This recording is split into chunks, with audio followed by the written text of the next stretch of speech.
Okay. भारवाहिक श्रमिक से विश्राम की परिकल्पना, पड़े ठाणम में चतुर्विध सहज सुखद विकल्पना। श्रावकों के लिए त्यों विश्राम व्रत आराधना, सदा सविधि विवेक पूर्वक शांत मन हो साधना। यहाँ भारवाहिक के श्रमिक की विश्राम की परिकल्पना बताई गई है। इसी से रिलेटेड एक और पद्य है, दो पद्य। शील अणुव्रत गुण आराधक श्रावक का पहला विश्राम, सामायिक देशावकाश व्रत आत्मरमण का दूजा धाम। चतुर्दशी अष्टमी आदि को पूर्ण रूप से हो पौषद, अंतिम संलेखन संतारा अनुपम आध्यात्मिक औषध। अब यहाँ एक भारवाहिक श्रम है, यानी भार लेकर जा रहा है कंधे पर। तो कहा है कि वो अपने गंतव्य तक पहुंचता है, तब तक बीच में विश्राम लेता है। तो भारवाहिक श्रमिक का 4 विश्राम स्थान बताए हैं।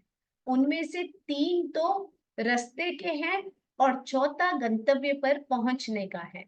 तो इसी प्रकार जो श्रावक होता है, जो इस तनाव भरी जिंदगी में जी रहा है, इस प्रतिस्पर्धात्मक जीवन जी रहा है, उसके प्रतिस्पर्धात्मक और तनाव भरी जिंदगी का कारण है मोह। ये मोह को कम करने के लिए 4 विश्राम बताए गए हैं। ठीक है। भारवाहिक श्रमिक के विश्राम बताए जाते हैं स्थानांक सूत्र में। स्थानांक सूत्र में कहते हैं कि जैसे एक भारवाहिक, भारवाहिक यानी भार को ढोने वाला, ठीक है। जब एक कंधे पर बहुत सारा भार रहता है तो वो क्या करता है, दूसरे कंधे पर ले लेता है। थोड़ी दूर चलता है, बहुत ज्यादा हमारे हाथ में भी सामान हो, एक बैग बहुत भारी हो, तो हम क्या करते हैं, एक हाथ से दूसरे हाथ में रख लेते हैं, भार को थोड़ा सा इधर उधर कर लेते हैं। देह चिंता से निवृत्त होने के लिए भार को नीचे रखना। देह चिंता से निवृत्त यानी वॉशरूम जाने के लिए क्या करेगा, अभी वॉशरूम आ गया या कहीं जाना है तो क्या करेगा, वो नीचे रखेगा फिर जाएगा। ठीक है। तो देह चिंता से निवृत्त होने के लिए भार को नीचे रखता है। देवालय, धर्मशाला आदि सार्वजनिक स्थान पर में रात्रि प्रवास करना। अभी वो बहुत दूर है गंतव्य, पहले जमाने में क्या है, पैदल चलकर जाते थे, पैदल चलकर जाते थे ना, तो पैदल चलकर कई दिन लग जाते थे। तो अब वो भार तो हाथ में ही है, गंतव्य तक पहुंचे तब तक। तो अभी रात में अगर कहीं विश्राम करे, धर्मशाला या कहीं पे भी, देवालय यानी मंदिर वगैरह, देवालय यानी मंदिर आदि, तो यहाँ पर विश्राम करे तो वो क्या करेगा, पास में रखकर सो जाएगा, फिर सुबह उठेगा, फिर वैसे हाथ में लेके निकल जाएगा। तो तीसरा हो गया। और चौथा क्या होता है, मंजिल पर पहुंचकर भार को नीचे उतार देना। इसी प्रकार श्रमणोपासक के भी 4 विश्रामों का उल्लेख है। किसके लिए, श्रमणोपासक के लिए। क्यों है, क्योंकि अब आज की जो जिंदगी बढ़ रही है वो आर्थिक और सामाजिक प्रतिस्पर्धा हो गई है, होड़ लग गई है। मैंने पहले भी बताया था सबको, क्या बनना है, बिल गेट्स बनना है या अंबानी बनना है या जो जो भी बनना है, कि मेरे पास इतने करोड़ों हजारों करोड़ों रुपए होने चाहिए। अरे करोगे क्या, खाओगे तो रोटी, लेकिन होने चाहिए। ये प्रतिस्पर्धा हो गई है। जिनके पास 1 करोड़ हो गया तो वो सोचते हैं काश 10 करोड़ हो जाए तो ठीक है, 10 करोड़ हो गए तो फिर सोचते हैं 100 करोड़ हो जाए तो ठीक है, मर्सिडीज और सब ले आऊंगा, बड़ा बंगलो बना दूंगा खुद का। फिर 100 करोड़ हो जाए तो सोचते 1000 2000 करोड़ हो जाए तो ठीक है ना। तो फिर सोचते अरे नहीं, थोड़ा और बनाना पड़ेगा। मैं तो अभी कंपैरिजन, मतलब यहाँ पर एक लेवल आ गया है, एक स्टेटस आ गया है, तो अब इसे मेंटेन करना जरूरी है, तो थोड़ा और बढ़ना पड़ेगा, मेरे साथ जो है वो तो और आगे बढ़ रहे हैं। तो यहाँ प्रतिस्पर्धा होड़ लगी हुई है, और उस होड़ का कोई अंत नहीं है। उसमें क्या होता है, इंसान तनाव से भर जाता है। अगर वो हार जाता है तो क्या हो जाता है, रनिंग रेस में क्या हो जाता है, नाम से तनाव। जाता है ना पीछे रह जाने पर। तो वो कारण है ये प्रतिस्पर्धा, और ये सब क्यों हो रही, मोह के कारण। उसमें क्या उत्पन्न होता है, राग या द्वेष, दोनों में से एक उत्पन्न होगा ही होगा ना। तो राग और द्वेष उत्पन्न होता है, यानी मोह की प्रबलता। जब तक मोह की प्रबलता है, तनाव से मुक्ति नहीं मिलेगी। तो ये जो मोह जनित थकान है, उसको मिटाने के लिए श्रमणोपासक के 4 विश्राम व्रत बताए गए हैं, 4 विश्राम द्वार बताए गए हैं। सबसे पहले वो अणु व्रतों को और गुण व्रतों को धारण करे। अणु व्रत धारण करेगा, सीमा हो गई। गुण व्रत उनके क्या है, इच्छा परिमाण को कंट्रोल करने के लिए क्या है, 3 क्या है, खूंटियां है। इच्छा परिमाण यानी वो क्या है, इच्छा परिमाण एक तंबू है, और तंबू की 3 खूंटियां कौन कौन सी, हमने पीछे पढ़ा ना, दिग दिग्व्रत, हाँ भोगो भोगो भोगो, हाँ, भोगों को भोग परिमाण व्रत और अनर्थ दंड व्रत। यस, है ना। का भी अपन रिवाइज करते जा रहे हैं। तो ये जो है ये खूंटियां हैं, इसको साथ में लेनी पड़ेगी। प्लीज म्यूट हो जाइए, हाँ। तो ये जो है, तो सबसे पहले इन्होंने क्या बोला कि भाई ये सबसे पहले हमारा विश्राम द्वार क्या हो गए, 5 अणुव्रत और 3 गुण। अब हमारे हैं सामायिक, समता की साधना करेंगे। सुनाई नहीं दे रहा है, आवाज बहुत आ रही है, प्लीज। हाँ, मैंने म्यूट कर दिया है। कोई ज्वाइन होते हैं ना न्यू, उनका एकदम से वो अनम्यूट रह जाता है। ठीक है। तो अभी वो क्या करते हैं, अव्रत के बोझ को हल्का करने के लिए दूसरी भूमिका से, पहले तो व्रत धारण किया, यानी अव्रत का बोझ हल्का हो गया, जितना जितना अव्रत है वो तो गया, खत्म। अब आता है अव्रत को बोझ को हल्का किया, अभी मन को शांत करना है। तो समता की आराधना के लिए हम क्या करते हैं, किसका प्रयोग करते हैं, सामायिक का, यानी आत्मा की साधना का। तो स्वीकृतों और स्वीकृत व्रतों को पुष्ट करने के लिए, स्वीकृत व्रत कौन कौन से होते हैं, जो छठा सातवां है, दिशाओं का, भोग उपभोग का। 10वां व्रत क्या है, देशावकाशिक, मतलब उसको और कम कर देना। तो और क्या कर दिया, अभी दूसरा विश्राम व्रत क्या किया, सामायिक और अनर्थ दंड वाला। ठीक है, सामायिक और देशावकाशिक, मिच्छामि दुक्कड़म, है ना, सामायिक और देशावकाशिक। अब 11वां है पौषध। अब उसने क्या किया भाई, सामायिक कर ली, सब नियमों को कल, अब वो सोचता है भाई मैं अब पोषद व्रत धारण करूं और अधिक आत्मा में रमण करूं, है ना। सामायिक तो मतलब थोड़ा सा हो गया, देशावकाशिक और थोड़ा सा हो गया। अब पोषद व्रत से वो क्या करता है, अपनी आत्मा को और अधिक उत्कृष्ट बनाने की कोशिश कर रहा है, और अधिक विशुद्ध बनाने की कोशिश कर रहा है। तो पौषद व्रत धारण करता है। तीसरा कौन सा हो गया, पौषद व्रत। चौथा हो गया संलेखना संतारा। अब यहाँ पे अतिथि संविभाग या यथा संविभाग क्यों नहीं लिया, क्योंकि वह किसी और से जुड़ा हुआ है, वह दान देने की क्रिया से जुड़ा है। यहाँ श्रावक सिर्फ अपने विश्राम व्रत की बात कर रहा है, इसीलिए यहाँ पे अतिथि संविभाग व्रत को नहीं बताया। क्लियर है। तो यहाँ पे वो क्या कर रहा है, पहले तो 5 अणुव्रत, 3 गुणव्रत, जो इसकी 3 खूंटियां है, किसकी 3 खूंटियां हैं, इच्छा परिमाण की। फिर दूसरे में क्या करता है, सामायिक और देशावकाशिक, मतलब आत्मा की ओर जा रहा है, थोड़ा और विशुद्ध कर रहा है ना। फिर तीसरे चरण में वो क्या कर रहा है, तीसरा विश्राम क्या है उसका, अष्टमी चतुर्दशी। हाँ, चतुर्दशी, अष्टमी, प्रतिपूर्ण, अमावस्या और पूर्णिमा। कभी भी याद रखिए, आप लोगों में से कितनों को पता है मुझे नहीं पता, आगमों में लिखा है तिथि 5 होती है, जिनमें बीच जो होती है वो तिथि नहीं होती है। पंचमी, अष्टमी, ग्यारस और चौदस, अमावस्या, पूर्णिमा, ये 5 तिथियां होती है। अगर आप लोगों को नहीं पता हो तो मैं बता दूं। और इन दिनों में पानी का उपयोग बहुत कम करना चाहिए, इसीलिए हरियाली और जमीकंद का वर्जन किया जाता है। और स्पेशली अष्टमी, चतुर्दशी, अमावस्या, पूर्णिमा, चंद्रमा का प्रभाव इतना ज्यादा होता है कि पानी में ज्वार भाटा जो होता है वो बहुत ज्यादा आता है। तो साइंस के अकॉर्डिंग और जेनोलॉजी के अकॉर्डिंग उस दिन हमारे शरीर में पानी की मात्रा ऑटोमेटिक ज्यादा होती। तो हमें उस दिन पानी बहुत कम कंज्यूम करना चाहिए, यानी लेना चाहिए। इसीलिए हमें हरियाली और जमीकंद का वर्जन करना चाहिए, यानी त्याग करना चाहिए हो सके तब तक, नहीं तो जमीकंद तो छोड़ना ही चाहिए। और उस दिन हो सके तो सबसे बेस्ट तो होता है उपवास और प्रतिपूर्ण पोषण, उसकी बॉडी हमेशा अच्छी रहेगी।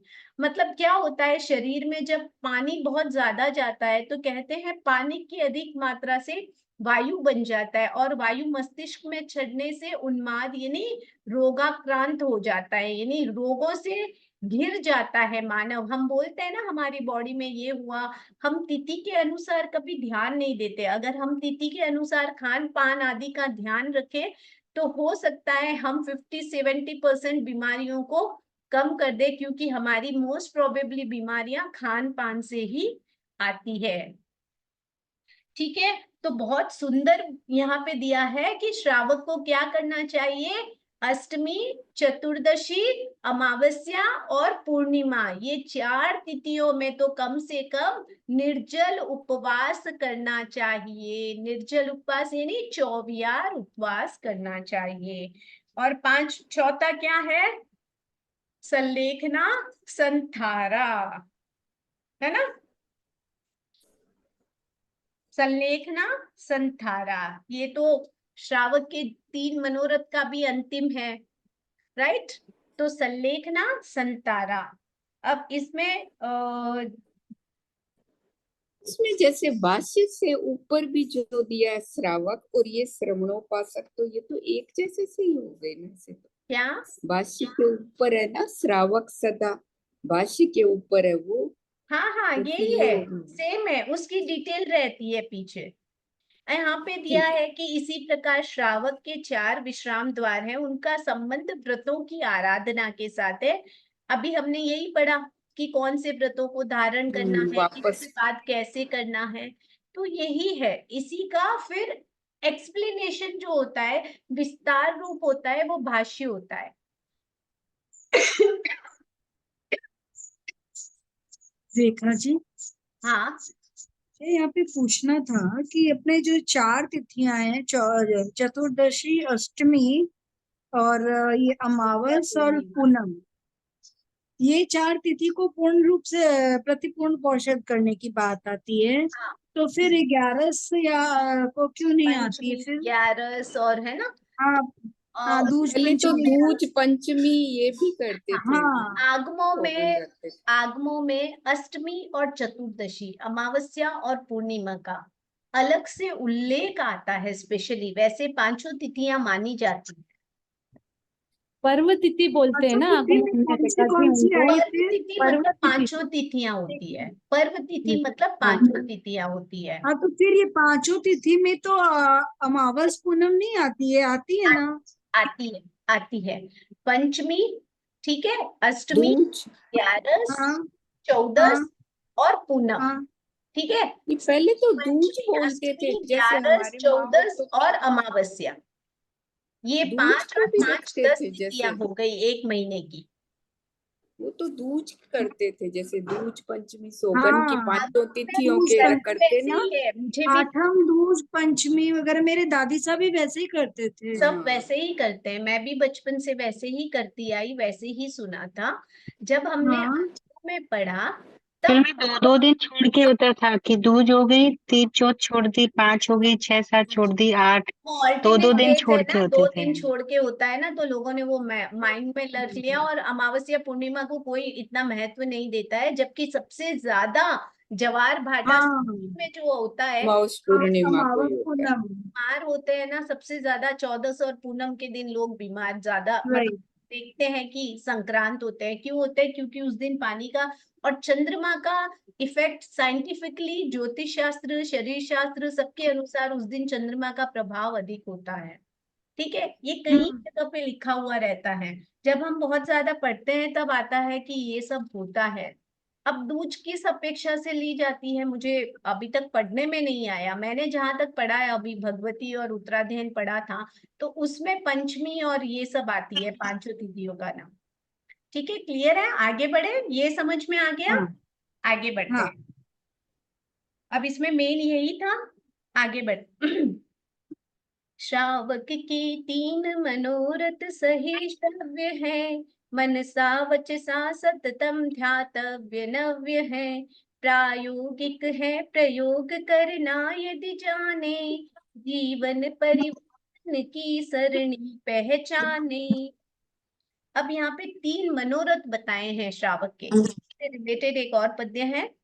कब आएगा वह धन दिवस जब अपरिग्रही बनूंगा मैं, कब आएगा वह धन्य दिवस घर त्याग मुनि व्रत लूंगा मैं, कब आएगा वह धन्य दिवस अनशन आमरण करूंगा मैं, जीने के मोह मौत भय से बन मुक्त समाधि वरूंगा मैं।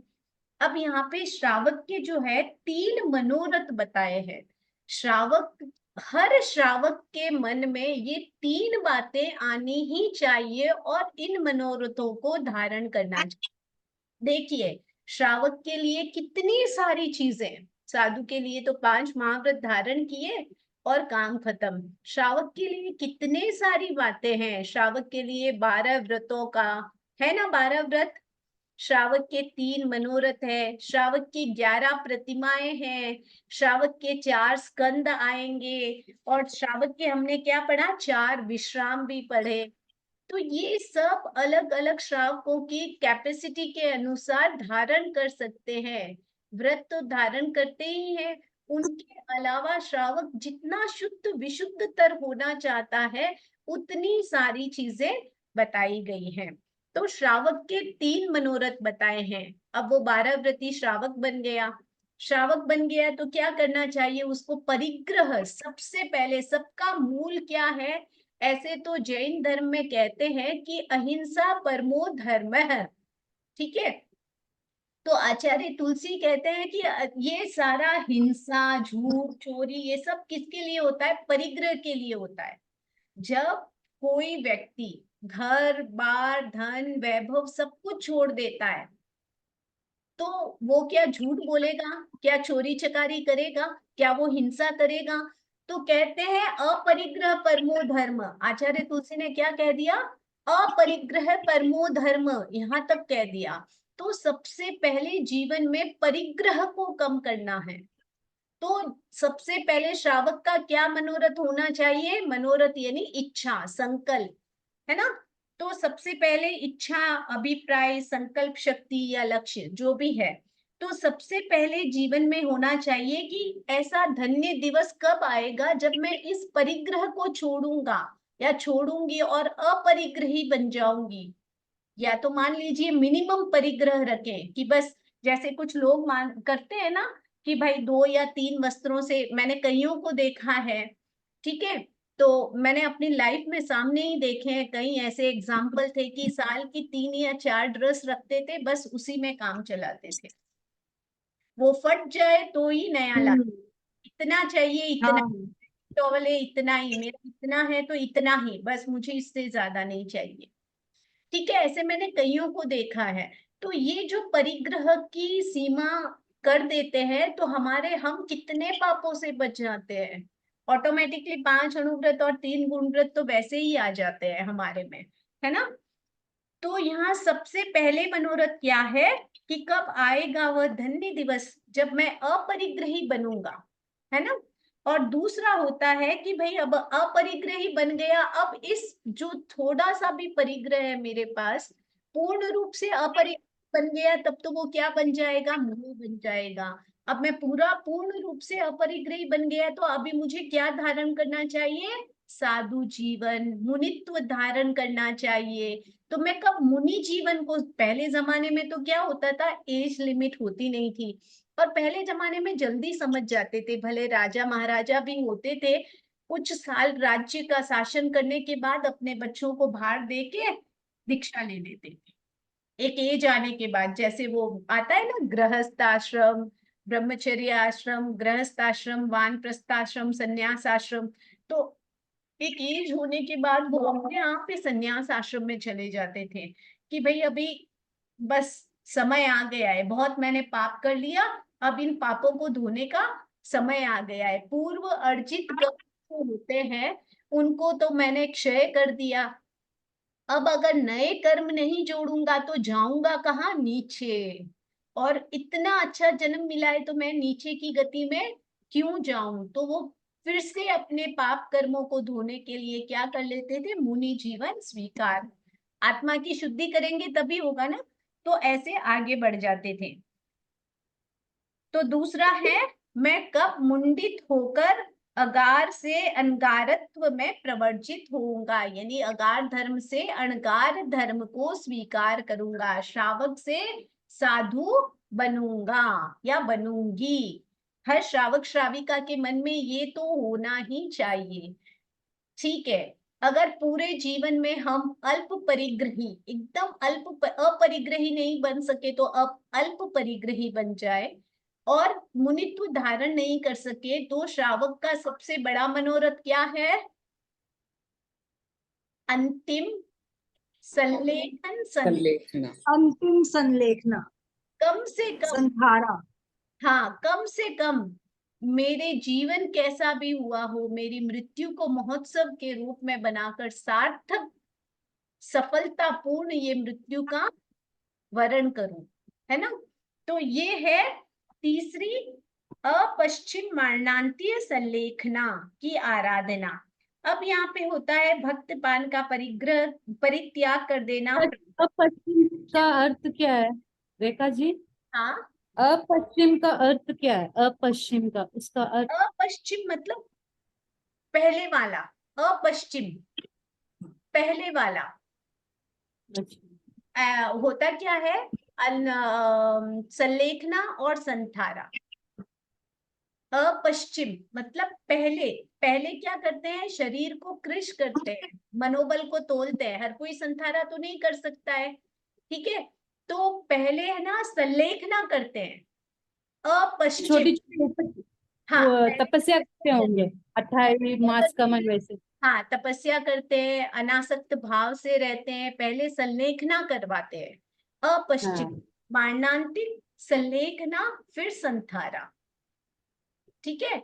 पहले संलेखना करते हैं, तपस्या आदि के द्वारा देखते हैं शरीर की शक्ति कितनी है, मनोबल मजबूत है या नहीं, मैं कर पाऊंगी या कर पाऊंगा या नहीं, ऐसे। तो गुरुदेव भी, मैंने आपको पहले भी बताया, गुरुदेव ऐसे अगर देखे कि स्वस्थता अनुकूल है तो संलेखना करने को बोलते हैं, संथारा करने के लिए इजीली हाँ नहीं भरते हैं। तो पहले संलेखना कराई जाती है कि तपस्या आदि के द्वारा शरीर को और कषायों को मंद करो, है ना, कृश करो। उसके बाद क्या करना है, संथारा, क्योंकि संथारा पचकने के बाद आप तोड़ दोगे तो क्या हो जाएगा, है ना। तो इसीलिए संथारा लिया, मतलब अब उसमें भले आपको कुछ भी हो, मनोबल की मन की मजबूती बहुत जरूरी होती है, ऐसे इजी नहीं होता है। मैंने एक दो संथारे टूटते हुए भी सुने हैं, ठीक है। उन्होंने संथारा ले लिया, उनको समझ में आया, उनको लगा कि कैंसर है, अंतिम स्टेज है, संथारा ले लिया, बहुत दिन तक चलता रहा, फिर तोड़ दिया, वो जिंदा है आज भी। तो ऐसे संथारा इजी नहीं होता है। तो कैंसर था ना, फिर कैसे जी गए इतना दिन? जी गए, पता नहीं, ठीक हो गया होगा या जो भी हुआ होगा। संथारा करने के बाद वैसे भी एक बार ठीक होते ही है। कोई है, इस तरह से फर्क पड़ जाता है। हाँ वो हो सकता है, उनका आयुष्य लिखा हुआ होगा, तो हो तो उनको भी तो पोषण नहीं मिलता है ना, उन बैक्टीरियाज को भी पोषण नहीं मिलता है ना। हाँ, तो हो सकता है उससे संतारा ठीक, संतारे से हाँ। बहुत अच्छी स्वास्थ्य की अनुकूलता रह गई होगी या कोई जो भी कंडीशन रही होगी। मैंने सुना तब मुझे थोड़ा आश्चर्यकारी लगा, लेकिन ठीक है, होता है ना। सबका मनोबल मजबूत नहीं हो सकता और सबका शरीर एक जैसा नहीं होता है। इसीलिए अंत में जब लगे कि मैं एकदम मजबूत हूँ, मन मेरा एकदम दृढ़ दृढ़ निश्चयी है कि कुछ भी हो जाए मेरा, तो जब तक मृत्यु नहीं आती तब तक ना मृत्यु की आकांक्षा करूंगी, ना अभिलाषा करूंगी, ना जीने की इच्छा करूंगी, ना मरने की वांछा करूंगी। वह सही मायने में संथारा होता है। ठीक है, तो आता है यहाँ पे। अब यहाँ पे आचार्य तुलसी ने जैसे कहा है कि भाई भगवान ने कहा है अहिंसा परमो धर्म, तो यहाँ पे आचार्य तुलसी कहते हैं कि मुझे ऐसे लगता है कि भाई हिंसा, असत्य, चोरी आदि परिग्रह की अपेक्षा से ही ज्यादा होते हैं, तो अपरिग्रह परमो धर्म। फिर आगे बताया जाता है कि परिग्रह का मोह छूटते ही मुनि जीवन स्वीकार करने में सुविधा हो जाती है, क्योंकि मुनि जीवन की अर्हता बताते हुए कहा है संजोगा विप्प मुक्क रस अणगारस भिक्खुणो, धन वैभव एवं परिवार का संयोग और घर छोड़ने से मुनित्व का वरण होता है। ये सब छोड़ने से मुनि बन जाते हैं कि नहीं बन जाते हैं? घर बार धन वैभव सब कुछ छोड़ दिया तो क्या बन गए? क्या बोलेंगे? ये तो साधु ही बन गया है। घर में रहते हुए भी ऐसे मान लो कोई घर बार त्याग कर ऐसे अकेला ही घूम रहा है, उसके पास धन वैभव कुछ नहीं है, या तो भिखारी बोलेंगे या साधु। अगर वैसे है साधु की वेशभूषा में नहीं तो क्या बोलेंगे? भिखारी बन गया, बेचारे के पास घर बार कुछ नहीं है, धन वैभव कुछ नहीं है।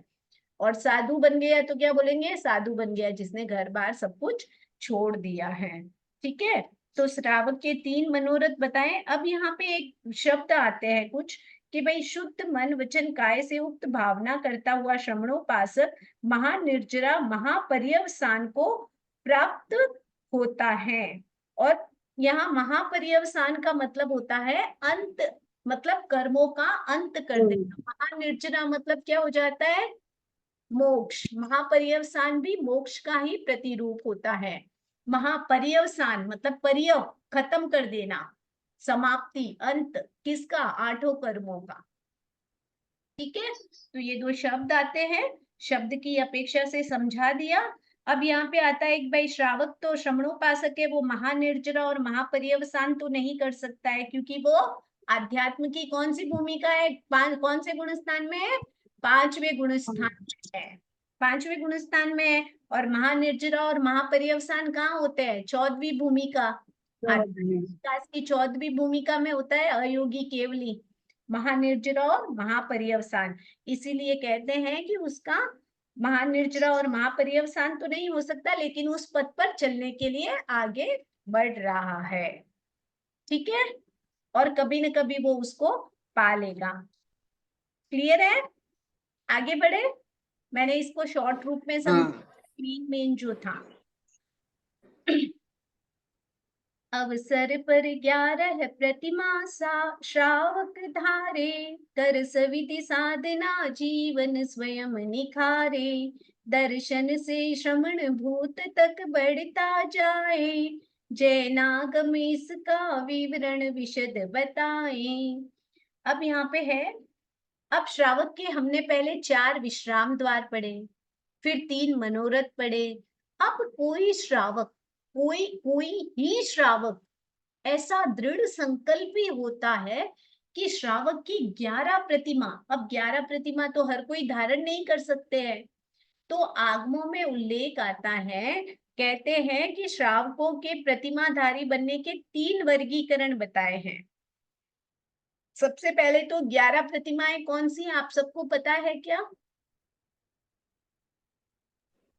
पिछले साल हाँ पढ़ी तो पता है, थी। 11 तो प्रतिमा, नहीं, क्योंकि आपके जैन दर्शन सामायिक वो सब ना। 11 हाँ, प्रतिमाओं पिछले का साल उल्लेख है पढ़ी ना थी। 10th के प्रवेश में थोपड़ा याद रखिए, आपके एग्जाम में 6th भाग, लास्ट में श्रमण भूत तक पहुंच जाते हैं। हाँ, दर्शन से श्रमण भूत प्रायोत्तर तक जाए। दर्शन दर्शन समाई। मतलब होता है, इसमें 2 बातें आती है। पहले तो सम्यक्त्व की, पहले तो जीव सुलभ बोधि होता है, यानी उसको जो धर्म को, धर्म का ज्ञान है वह सुलभता से प्राप्त होता है, उसे सुलभ बोधि कहते हैं। ठीक है, धर्म का ज्ञान मिला, उसमें श्रद्धा हुई, रुचि हुई, प्रतीति हुई, तो क्या होता है? वो धर्म को जानने लगता है, समझने लगता है, उसमें श्रद्धा करने लगता है। श्रद्धा करने से क्या हो जाता है? सम्यक्त्व, है ना। तो ये होता है दर्शन। दर्शन क्यों है? दर्शन के दो भेद है, मिथ्यात्व मोनीय और सम्यक्त्व मोनीय, दोनों दर्शन हो गए ना। तो दर्शन, यहाँ दर्शन प्रतिमा का मतलब है सम्यक्त्व। ठीक है, तो यहाँ स्टार्टिंग से ही करती हूँ। श्रावक की अनेक भूमिकाएं हैं, सुलभ बोधि श्रावक, दर्शन श्रावक, व्रतधारी श्रावक और प्रतिमाधारी श्रावक। अब बहुत सारे ऐसे श्रावक, मतलब श्रावक का मतलब यही नहीं है कि केवल जिसने 12 व्रत धारण किए वो ही श्रावक हो गया। अब यहाँ पे बोला है कि श्रावक की अनेक भूमिकाएं हैं, अलग अलग भूमिकाएं बताई है।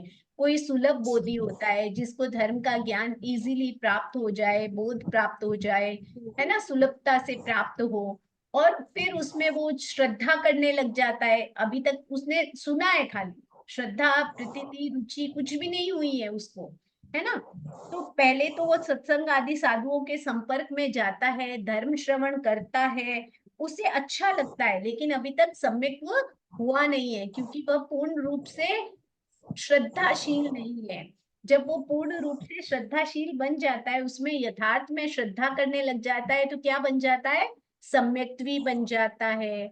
अब जब तक वो व्रत धारण नहीं करता, क्या वो श्रावक बनेगा? नहीं बनेगा। तो ये सबसे पहला जो प्रतिमा है वो है दर्शन की प्रतिमा, जिसमें सुलभ बोधि और सम्यक दर्शन की प्राप्ति होती है। दूसरा क्या है? व्रत। अब वो 12 व्रतों को स्वीकार करेगा, है ना। 5 अणुव्रत और 3 गुण व्रत धारण करना तथा पौषध उपवास करना, पौषध और उपवास करना व्रत प्रतिमा में। तीसरी है सामायिक प्रतिमा, जिसमें सामायिक और देशावकाशिक व्रत धारण करना। चौथी है पौषध प्रतिमा, 4 मास, अष्टमी, चतुर्दशी। अब इनमें है ना, प्रत्येक का एक एक मास है, लेकिन फिर आगे बढ़ता जाता है। पहले का 1 मास, दूसरे का 2 मास, तीसरे का 3 मास, मतलब जो है सम्यक तो मिल गया। ठीक है, तो वो श्रद्धा रुचि आदि करता है। तो खैर, हम तो जो श्रावक है तो वो वहां से स्टार्ट कर लेते हैं कि भाई दूसरी प्रतिमा हो गई, कौन सी हो गई? व्रत वाली प्रतिमा। तो सबसे पहले उसने सम्यक को समझा, ठीक है, फिर व्रतों को धारण किया, पहले 5 अणुव्रत और 3 गुण व्रत को धारण किया, कभी कभी पोषित कर लिया, कभी कभार, ठीक है, उपवास आदि। उसके बाद वो सामायिक करना प्रारंभ कर दिया, और 3 महीने तक सामायिक और देशावकाशिक व्रत धारण करना, मतलब वो फॉलो करना होता है कंटिन्यूस में। फिर पौषध प्रतिमा, यानी अब यहाँ पे क्या होता है कि भाई पहले तो वो 5 अणुव्रत और गुण व्रत को ही धारण किया और सामायिक आदि को कर रहा था। अब यहाँ पे उसको 4 मास जो भी चतुर्दशी, अष्टमी, अमावस्या, पूर्णिमा आती है, उसमें पौषध करना ही करना। ठीक है, और ये पूर्व के त्याग यथावत आगे वाले में चालू रहते हैं। कभी भी याद रखना, ऐसे नहीं कि नया लिया पुराना छोड़ दिया, पुराने वाले चलते जा रहे हैं इसमें। 5वां है कायोत्सर्ग प्रतिमा, इसका है 5 मास तक।